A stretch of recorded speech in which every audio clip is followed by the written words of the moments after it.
What's going on, everyone? My name is Will Padilla, and I am your host of the Solid SaaS podcast. We are on episode 25.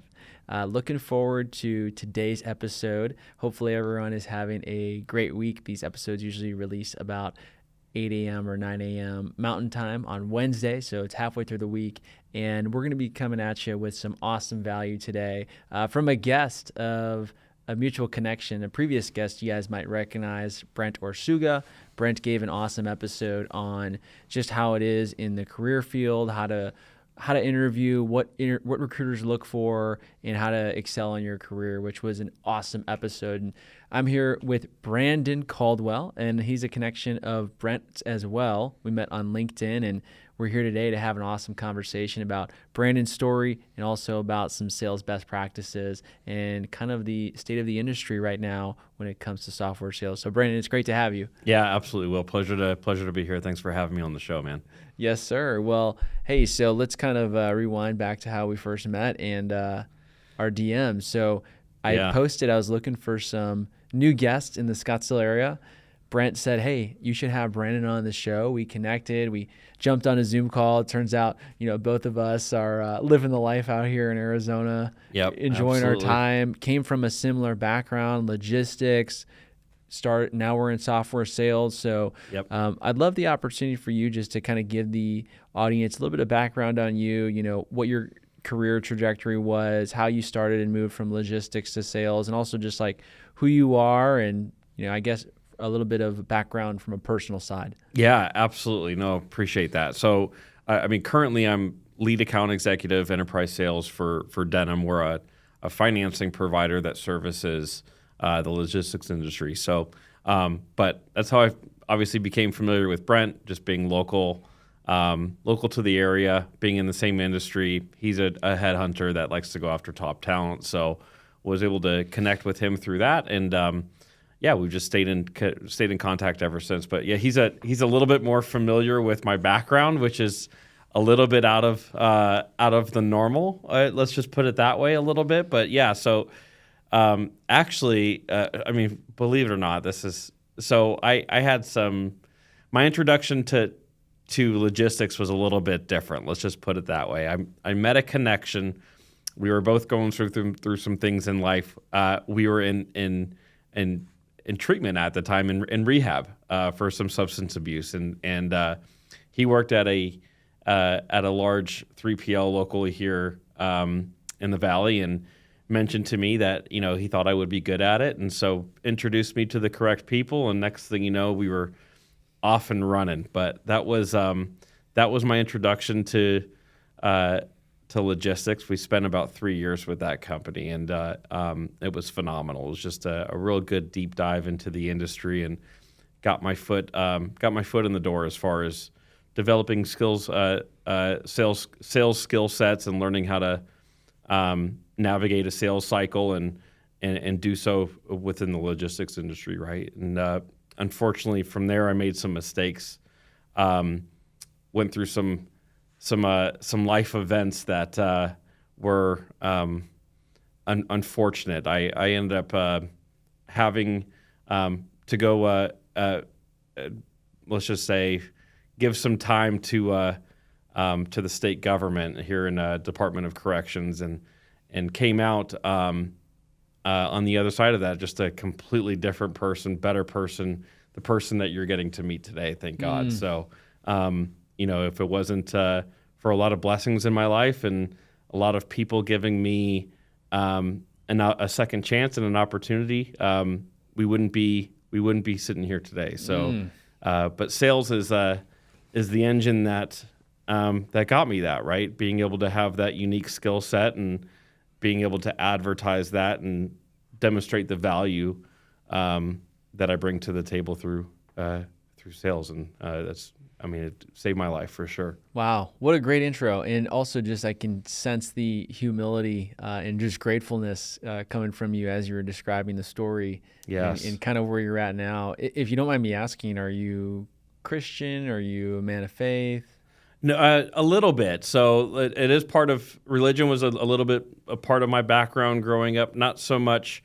Never was baptized or really gave gave a lot of time to any singular religion, but it was definitely higher powers and signals along the way that gave me a brand new sense of gratitude for maybe a lot of things that others may take for granted in life that once were stripped away from me, now have such a different meaning coming back to it after years of being away. So it's done a lot for me in the sense of understanding that I need others in my life, whether it be a spirituality or family or good friends and people to lean on. Good mentors have really helped me along the way as well. I can kind of dive in a little bit there too, but yeah, that's kind of what brought me back to being on the right path. Nice. Yeah, I appreciate that, and I think I told you this earlier.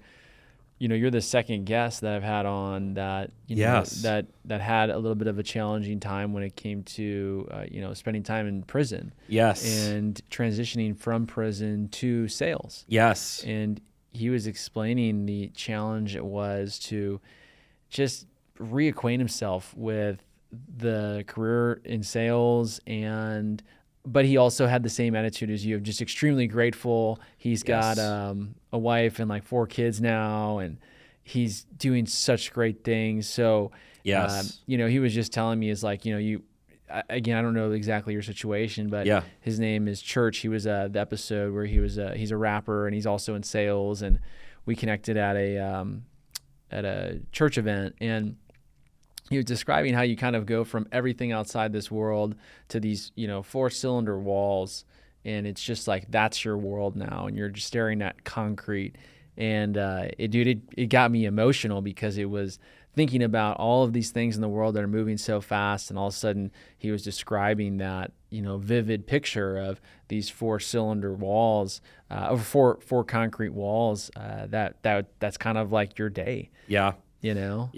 Yeah, it's eye-opening for sure. It definitely forces you to slow down and spend time with yourself, which can sometimes be a good thing or can sometimes be a bad thing, but it's going to force you to self-reflect on what you've done with your life and where your life is going to go from that point forward, right? And it's about, if you can make that mental shift during that time period, amongst having some other things in place when you get out, right? I mean, nobody can do it by themselves. So I think that's why we see such a high recidivism right here, especially within the state of Arizona, as we're lacking those tools and programs for some of those folks to get busy from day one, right? I could tell you this, for my first 90 days out, was my full-time job was finding a job, right? And I knew that even though I had made mistakes with my life, I had still, I could still provide value to society, whatever that may look like, right? And so, getting out and putting in application after application, getting to the interview step, but me being me, the transparent and honest person that I am, opening up about some of the things that they may encounter later on in that hiring cycle. I wanted to make it known so that way nobody was wasting their time, right? If my background and some of these things were going to become an issue, let's get it out of the way up front versus getting our hopes up and then being rejected and let down the line, right? So, I mean, to give you an example, I couldn't even get a job as a Amazon delivery driver, right? Couldn't get employment as a operations specialist in any real form of employment.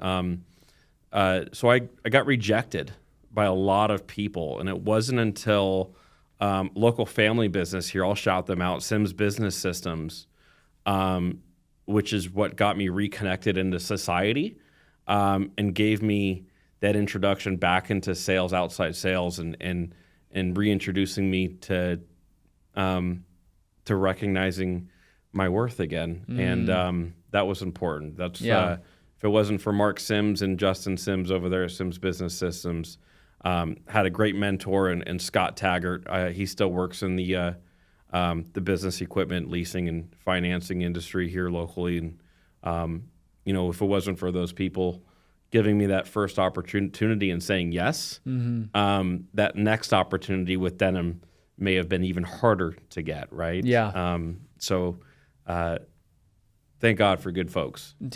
Yeah. Amen. And that kind of leads me to my next question for you is, you sounds like you have this awesome mentor and these great people around you that helped you get into this role that you're in now, and also the career that you started out with Sims. I get a lot of questions on my social media from various followers, young guys. Yes. 22, 23, maybe even a little younger. Yes. Who are having trouble getting a job right now and breaking in. And maybe they don't. Some of them don't have a college degree. Some of them do, and they haven't been able to land a job. And a lot of them, and this is not a dig on that generation. I'm slightly out of that generation. I'm 28. Yeah. And I also didn't have to go through COVID at any point in my college or high school, so I understand that there's a big divide in my life experience versus theirs. But a lot of them are kind of isolated. Right. They're lonely. So what advice would you give them to find a mentor or a good friend that can help them get into their sales career? Yeah, absolutely. I mean, connecting with someone within the industry that you're looking to get into is it can provide an immense amount of value, right? And now, I wish there was more availability to mentors within the sales community. Being sellers, we do like to, profit off of our time, right? Our time is something that's one of the most valuable tools that we have in our tool belt, right? And as a seller, we need to guard that, right? And so, but yes, finding a mentor, I would say dig into the books, get some basic knowledge, some basic skill sets, spin selling, Sandler methodology, MedPick, whatever it may be, Great right? book. So there's many different learning materials out there. YouTube University, watching podcasts like yours and other sales folks that have expertise within the industry is a good way to get that baseline knowledge. But what I would say is there's a lot of, especially in the logistics industry, what I would say the logistics industry does a really good job at is nurturing young talent into great talent. The 3PL that I came up in, we had a 3-week boot camp / selling camp, right? Of not only are we teaching you how to sell the way that we want you to sell, but also a deep dive into the industry, right? So you leave that training class with a really good base knowledge working set of what your day-to-day is going to look like, right? And there's a lot of 3PLs in the industry that still continue to work that model where they're approaching some of those business students coming out of the local universities that may not necessarily know what their next step is in their career, right? Maybe they've got a finance degree, maybe they've got a economics degree or something along those lines. For me, it was nutrition and chemistry, right? Yeah. Like completely different than what I'm doing today. Yes. But locating maybe some of those people that are a little bit lost and introducing them to a career path that can really be, quite fruitful for those lost souls. So well said, man. I mean, we share that similar background where for me, I wasn't lost, but I was broke. Right. I was in severe debt. I was in $45,000 of debt, and I went to journalism school at the University of Missouri, which is the #1 public school for journalism in the country, and it's extremely competitive, but still didn't matter. Hey, Will, we got a marketing job for you. It pays $14 an hour. It's in Davenport, Iowa. And so that I was running the numbers. I'm like, well, I got to get an apartment. That'd be, $400 or $500 a month. Yep. And before I know it, I'm not paying off my debt. I'm stuck running through this cycle of just constantly being broke. And so AFN Logistics, I was an intern there. Yes. And they basically said, look, we're looking for hungry, hungry young sellers who want to get into the sales industry and do this internship. Yes. And it's not going to be a regular internship. You're going to be on the phone. You're not going to be Right. like coffee, getting people coffee. You're going to be making calls. AFN Logistics, which was acquired by Global Trans, Yes. which Ryan Dobby, who I want to just give a shout out on this podcast, is actually just got diagnosed with cancer, stage 4 today. So I was. Oh, you know what? I think I saw that post go up. Mm-hmm. Yeah, he's just started a different type of logistics business in the yes. Yeah. Yeah, I saw that. I actually saw that post go up. Yeah, that's just absolutely terrible. 240 Logistics is his new company, and you talk about mentorship. This is a guy who was worth millions and millions of dollars, and me as a 19-year-old kid, 20, maybe 19. It was 19 my first internship, and 20 my second. I was able to walk into the room with Ryan Dobby, this multimillionaire CEO, and he had an open door policy, and he said, it doesn't matter who you are in my company. If you work for me, you knock on my door. If I'm free, I'll let you know, and you can sit down. We can have a chat. Yeah. Multiple times throughout the internship, I would say, hey, Ryan, can I snag like 20, 30 minutes from you? I have these questions I want to ask about how to become successful in my sales career, how to level up, how to talk to clients in the appropriate manner. And the fact that I had access to that it just catapulted my career. I ended up working for a guy, I've told this story many times in the podcast. The guy that Ryan and Dobby and the team put me with was a guy named Mark Robbins and Alex Witt.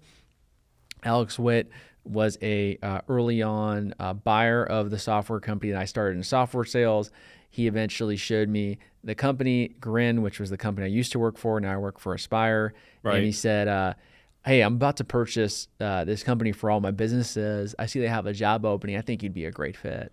And so it's like that internship led me into software sales. Yep. And so I do agree with you, man. I think logistics does a really good job of saying, hey, you're a young seller, whatever your background is. Maybe it's you're lost, you don't know what you want to do. Maybe you're broke and you're trying to make ends meet and you just need some sort of financial backing that would give you the wheels.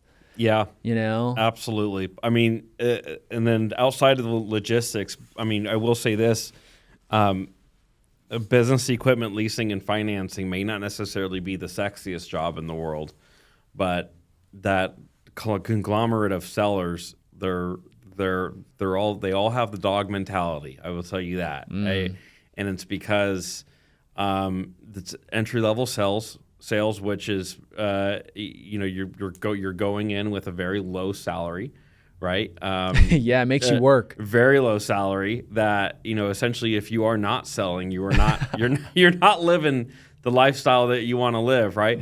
But on the flip side of that, when you do sell, your commission split is very, very favorable. So definitely rewards the seller, but also gives you that really good intuition on how to value sale versus, value and solution sale versus actually just selling a product, a physical product, right? Because, I mean, let's face it, every business in the Valley already has a copier, right? But what makes your copier stand out than the other? It's kind of like selling a pen, right? It is. And so to be able to break through in that industry and separate yourself and to show some success, it really lights your fire to take on the next biggest and better, the biggest and brightest thing, which for me was SaaS, right? Yeah. To break into the SaaS world and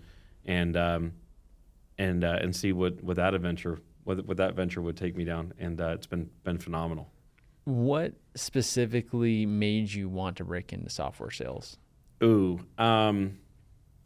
So my brother at the time was with a SaaS marketing firm as a director of FP&A, and they were a startup, and he successfully went through an exit with them, was part of the founding and exit team, and did obviously really, really well for himself with that exit. And to get into startup SaaS and seeing, what some of these opportunities that if you do make it, could be life changing, right? And I think he was able to pay off, if not all, the vast majority of his mortgage and live completely debt free as a mid-30s. Wow. And that's unheard of, right? And so, but selling can do the same thing for us because the sky's the limit, right? We see people on LinkedIn that may just break six figures, right? But then we also see sellers on there that are garnishing over $1 million on their W-2, right? So the sky's the limit, and it depends on what industry you're in and what you're selling and who you can kind of connect with. Mm-hmm. And SaaS is, I think, a way to prove that, hey, I am really good at what I do. It doesn't necessarily matter the product or the service. I can come in and now sell it, right? And so it's very cross-functional around across multiple different verticals and organizations that become good at one, you could really start to break into the next. Yeah, man, I love selling software. It is such a, as you said, blessing, right? It's like, it is so grateful for the career because, dude, it allows you just to go in there. It's digital, so you can jump on Zoom and sling, and yes. Just have fun with your clients. I think about that all the time, and maybe I'm lame for that, but sometimes I'll, like on a Friday night or something, just say, if I'm not doing much, I'll say, what, I really want to, button up some of the opportunities I'm dealing with and get some things ready for the next week. And, it is that kind of hustler's mentality in software sales, because even though you work for a company, as you said, right, you have this ability as a sales rep to have a really high earnings if you want it. And so it's like it's your own business within the business, which is really cool if you have that personality to want to take that ownership. One thing that I was talking with my mentor recently was just that leadership quality, right? Kind of, it's really difficult to be successful in sales if you don't have that leadership and accountability of, okay, I'm not like a cockiness about you, but almost like the confidence of, I know who I am, I know what I can accomplish. So when I step into the room, I'm already knowing the outcome. Right. Whether, the outcome is favorable or unfavorable, I know that I am knowledgeable enough and have been doing this for a while and prepared enough to execute on this meeting. I might not get the sale, but I'm going to at least execute on this meeting. Yep. And it takes a while. It takes a lot of practice. But yeah, software sales is really, really rewarding. And it's great to hear that you kind of had that want from your brother just to have that expertise. Similar situation with me. My uncle, who I really don't even talk to, but I just heard through, he always just had a big house and, right. all it was like the weird indicators I would notice as a young guy. And I asked my mom, I was like, what does he do? And she goes, software sales. He sells for McAfee Security. Yeah. This was like early 2000s. Yeah. And he was killing it. He was making a lot of money. He was killing it. Yeah. He was doing a lot. Yeah. You know that story. Yeah. Dude, crazy story with McAfee. And during COVID, I was like, man, I really don't like what I'm doing in staffing right now. I want to, even though staffing was great, but I just wanted something else. I was like, I need more income. And I knew about my uncle and started researching SaaS. And then, this was ahead of SaaS being trendy. It was like April of 2020. So right when COVID hit, I was just interviewing with SaaS companies, got a couple offers, waited on the one that I wanted, and the rest is history. Right. And so you've been in your role at Denim almost 3 years. Yeah, actually, man, has it been almost 3 years, dude? That's crazy. Yeah, it'll be it's about just over 2.5. Okay. So yeah, coming up on that. But yeah, it's been a wild ride. Joined as a account executive, and entry level account executive into the business, and then about I think 9 months. Was promoted into the enterprise segment, and then actually just as of last week was promoted into the team lead role. So wow, yeah. Congrats, so now bro. thank you, I appreciate it. Yeah. So now now I'm able to be that Scott Taggart, right? So give back all of that knowledge that he so rightfully, so freely gave to me, back to others, right? And that it's been, I love it. It's been phenomenal. Yeah. It's seeing, shout out Joe West today, brand new AE with us. Second weekend, and he created over, I think, $80,000 in pipeline today, just in one day. Animal. So he's and so to be able to really now cheer him on and celebrate his wins alongside of him, knowing that hopefully I had a little bit of a little part to play in that in his success. It's I almost love that just as much as my own wins. Right. So it's been good. It's a whole new outlook on it, and we'll see where this takes me next. Nice. Yeah. I mean, not everyone's built for the leadership. No, it's not for everybody. Not everyone wants it. And that's the other thing too. I mean, that's a whole different, we can touch on that. We can go real deep into that part, but that's a whole nother thing. People think that the next natural progression is into this leadership position, when that doesn't necessarily need to be the case.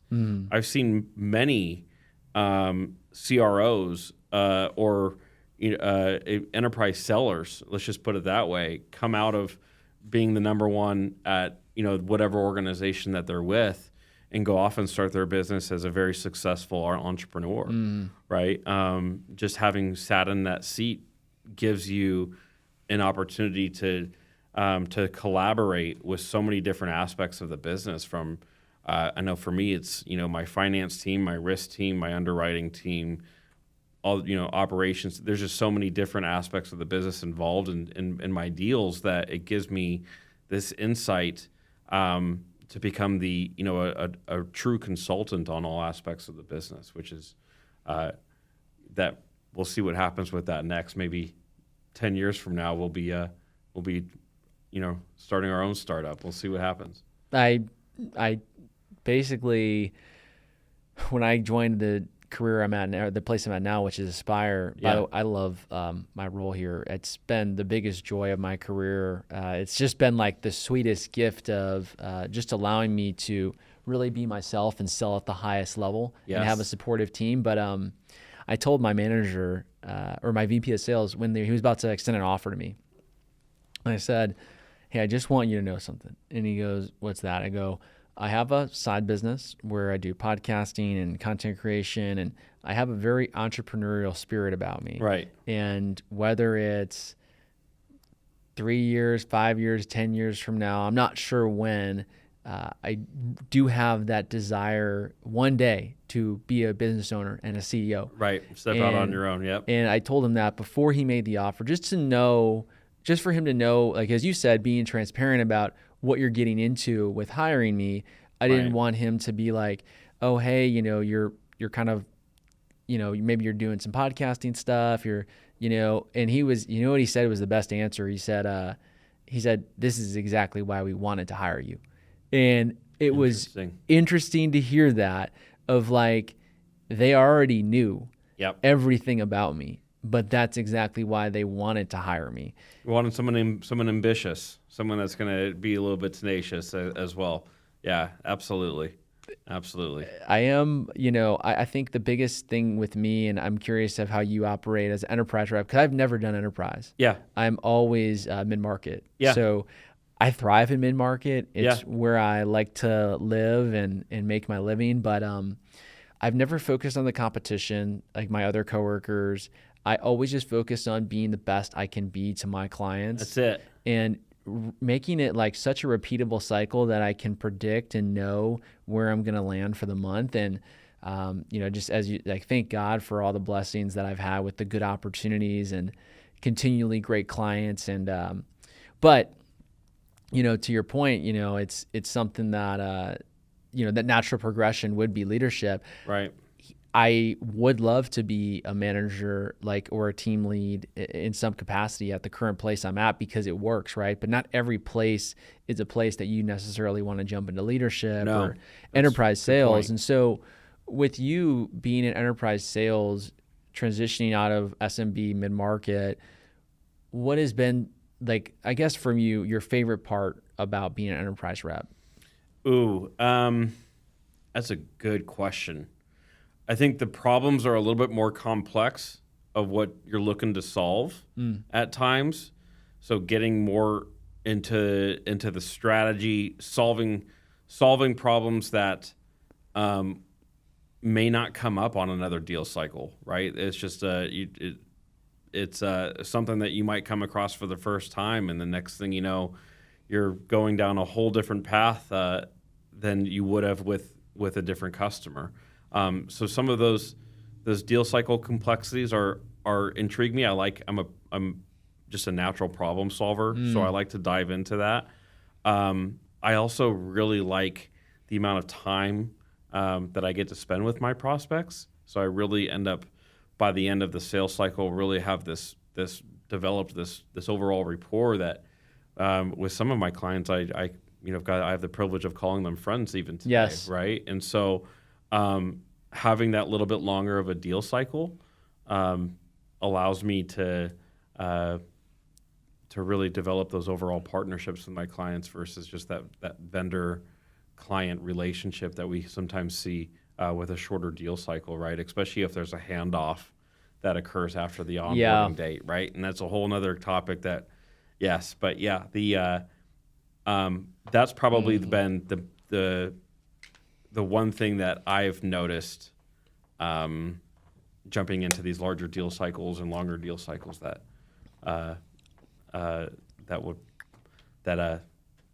separate enterprise from a little bit from like an SMB, right? Because I still think mid-market is right there too. Without building that rapport and making yourself likable, you've got no shot at closing the deal, right? And that's people buy from people that they like, and that still rings true to this day. I don't think that'll ever go away. I'm sure you've experienced this as well, but people have bought from me over competitors specifically just because of they liked me better than the other rep, right? And I still experience that to this day. Yeah, that comes with that MedPick sales analogy of just building that champion. Yes. And having that person on the inside that you can call a friend. Yes. And they're saying, hey, I know we're looking at 3 different other vendors, and the whole team's talking about which one to decide, and they raise their hand and say, well, I've been working with Brandon at Denim, and Denim's great, but Brandon's even better. He makes me feel really confident that this is the choice. Yes. Yes, absolutely. So it's definitely not an easy feat to have that champion like as your friend. So what would you say are some strategies that you use to have the prospect feel like a friend and someone that you can trust and help you get the deal done? Ooh, that's a great question. Great question. Audience could probably use a little bit of this. For me, we'll kind of go full circle here. Prison was an unfortunate circumstance that happened in my life, right? But the one thing that came out of that is you're forced to understand, at the very least, other people from other demographics or other walks of life, right? So you really, when you go into that environment, you're in a melting pot of individuals that may be homeless and poverty stricken, or you might be with very wealthy, powerful people, right? That hold and yield a lot of power. And so in being in that environment, you learn how to chameleonize yourself into those conversations to relate to those types of figures. And oftentimes, especially when it came to politics in that environment, you need to learn and understand how to talk to people in a very respectful manner, right? In sort of fashion. So what that experience taught me is it gave me the ability to relate and connect with really about anybody. And I really pride myself on that within the first few minutes of being on that initial introduction call, finding something to relate about, right?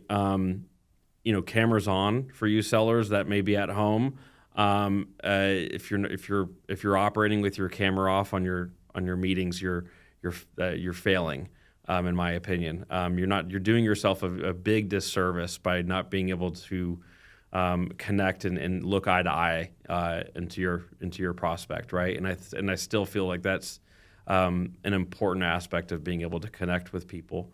But more so, going full circle, it's all about your delivery as well. I like to throw in I have a very obnoxious laugh or giggle, as my coworkers might say. Yeah. And so finding something to joke about or crack a joke about, introducing something to laugh about within those first few minutes kind of breaks down that wall a little bit and allows you to better connect. But also, what I have found is, I guess the last thing on that would be to be transparent within your sales cycle. If there's something that your prospect is looking for you to solve and your product or service may not necessarily be able to 100% solve that problem, point that out.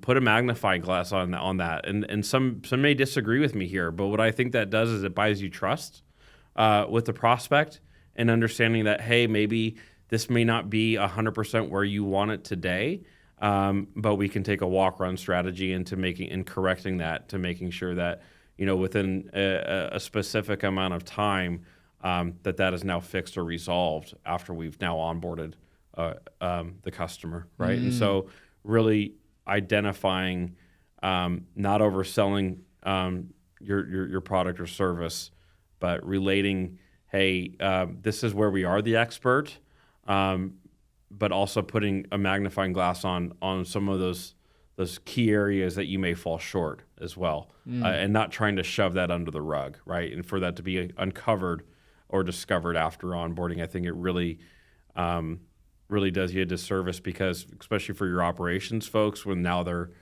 starting behind the 8 ball, right? You're not giving them a fair shake at it in order to gain that trust as well. Great advice, bro. Yeah. All right, cool. Kind of transitioning into what's next for you. So, for me, I've always not really liked the idea of 3 to 5 year plans, because it's too far out. You can't even really know what's going on. So, I guess what's next for you the next 6 to 12 months, career wise, personal wise, that is really exciting that you're working on? Yeah, we're primed for a really big year entering into 2025 at Denim. So definitely going to be writing it out there for sure for a little while longer at the very minimum. Yeah. Being one of the early sales folks within the organization and seeing the maturity of the company come so far within the short amount of time, I'm really excited to see where we're going to end up within the next coming years as well. So nice. That's on my mind for right now. We're looking to, we're double every year, right? So whatever we finish off this year, we look to double that going into next year. So just presenting that new challenge. But that's where I'm at for right now. Leadership's new to me, obviously, being in the team lead role now. We'll see where that looks to develop. But got a really good opportunity to create an enterprise pod within the organization. Cool. That will hopefully lead to some really, really good things coming into 2025. So we'll see what happens there. Nice. How about personally? Personally. What are you excited for next 6-12 months that you're working on? Great question. So, home rates might be coming back down again. I mean, saw they we'll just see. got cut, right? Yeah. So, Fed cut national interest rate by 25 basis points yesterday, which is another good sign that mortgage rates will be slowly following as well. So I like to get back, hopefully purchase my first home. Really? This next year. So oh wow, that'll be a big deal. Something I've been saving for quite some time. So we've got that on the horizon. But staying focused in my career. I've got 2 dogs at home that are That's awesome. My best friends, man, best coworkers ever. So we spend time with the 2 boys, and we golf quite a bit, and enjoying life, man. Just getting to spend more time outdoors now. The weather's starting to cool off. Thank goodness. Yes. We'll see where it goes. Nice, man. I need a dog. You need a dog. I was thinking about that this morning. You need a dog. I was at the park, and although I think are you in a high rise in Scottsdale? Yeah, I'm in a high rise. Yeah, dude. See, that's the thing. I've looked at stuff like that as well, but my dogs enjoy the backyard. Dude, I don't have backyard at all. I know. So like I was thinking about this morning. It was literally the thought I had. So I'm at this park. I live pretty much on a golf course in North Scottsdale. And there's this park, and I go there. It's by my routine pretty much every morning to do a quick run, like 3.5 miles. And I go to the park and I do like push-ups and sit-ups or something, just like with, typically with my shirt off because I want that morning sunlight. Right. Because I've been doing a lot of research on like how morning sunlight boosts your testosterone, and it gives you like different benefits opposed to midday sun. So got it. I'm kind of all into that like biohacking stuff. Love it. But I just see all these dogs run around with their owners, and people look at me kind of like I'm crazy because like, oh, this dude's over here like running around with his shirt off. But if I had a dog, I'd be like, he's totally normal. Oh, he's with his dog. Oh, how like, cute. You know what I mean? And I'm just like, dang, like I probably need a dog. No, bro. dude, it's a commitment for sure. I mean, it's definitely my boys are best thing that ever happened to me, right? But yeah. But it depends on the lifestyle that you want to live, right? Yeah. I travel a little bit, Yeah. But it's not something that I wouldn't be like opposed to getting a sitter or something. There's plenty of good dog sitters out there. Yeah. I have to travel, I don't know, once a month, maybe twice a month. But got a good dog sitter who they've now grown really accustomed to and love. So it works out, dude. Awesome. Get a dog. I think I should. I'm thinking about a black lab. So there you go. But, all right, Brandon. Well, dude, it's been a pleasure getting to know you. And I think from an audience perspective, I think a lot of the audience will get a lot of great tips at kind of that next level. I think a lot of my podcast episodes, and the listeners can attest to this, have been a lot of SDR stuff. This was definitely more high level, mid-market, enterprise AE type stuff in terms of strategies, stories on how you got there, and I think a lot of the audience could relate. So where could people find you, and what would be something to connect with you about? Yeah, so find me on LinkedIn, Brandon Caldwell. Just search me up with Denim. Definitely active on there quite a bit, at least a little bit. I still very much I struggle sometimes with posting a lot of sales content because I get that imposter syndrome a little bit where I just need to be really confident in the message that I'm trying to purvey versus anyways, it's a thing I gotta work through. But no, find me on LinkedIn, connect with me on there. Definitely love talking sales, love talking new strategies, finding ways to stand out.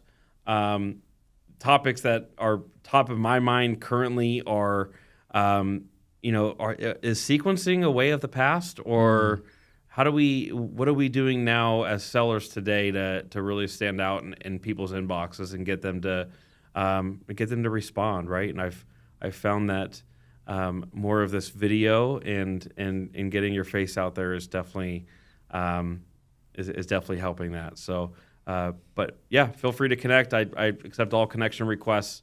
Looking forward to meet more of you and more of your network of folks. Love it. Yeah, guys, connect with Brandon.